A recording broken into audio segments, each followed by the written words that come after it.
ساری دنیا جانتی ہے کہ روہنگیا کے مسلمان کتنی بڑی مشکلات سے گزر رہے ہیں. ظلم کے پہاڑ ٹوٹ رہے ہیں ان پر.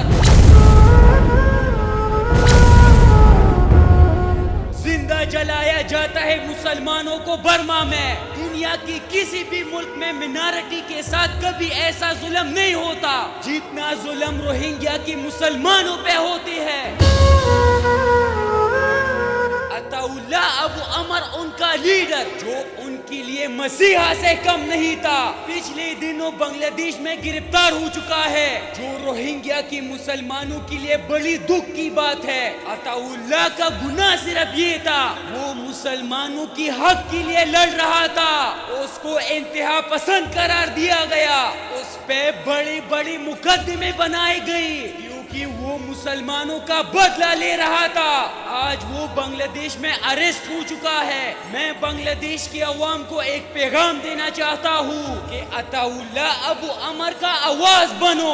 اور پرائم منسٹر محمد یونس کو یہ درخواست کرتا ہوں کہ عطا اللہ کو جلد ریلیز کرے کیونکہ وہ روہنگیا کے لاکھوں مسلمانوں کے لیے ایک امید ہے. روہنگیا کے مسلمانوں پہ جتنے ظلم ہوئے وہ بھی تو ٹھیک نہیں ہے. مسلمانوں کو زندہ جلانا, مسلمانوں کی بستیوں کو جلانا, مسلمانوں کے گھروں کو گرانا, مسلمانوں کو بے گھر کروانا, بچے مارنا.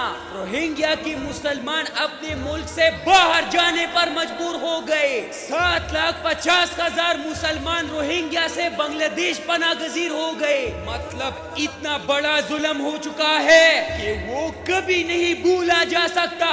آج اگر ہم روہنگیا کا آواز نہیں بنیں گے, ان کے لیے آواز نہیں اٹھائیں گے تو ہم میں ایمان کا کوئی درجہ نہیں. فلسطین میں مسلمانوں کا حال دیکھو, ظلم کی بربریت شروع ہے. مسلمانوں کو بموں سے اڑایا جاتا ہے.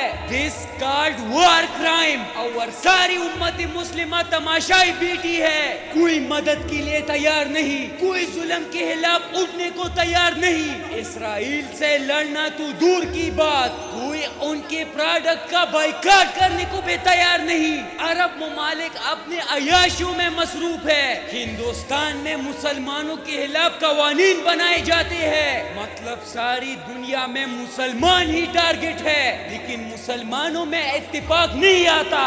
مسلمان کب ایک ہوں گے, کب مسلمان ایک دوسرے کا درد سمجھیں گے, مسلمان کب امن کا زندگی گزاریں گے, مسلمانوں پہ کب تک یہ ظلم ہوتا رہے گا. اقوام متحدہ کب مسلمانوں کے لیے ایکشن میں آئے گی.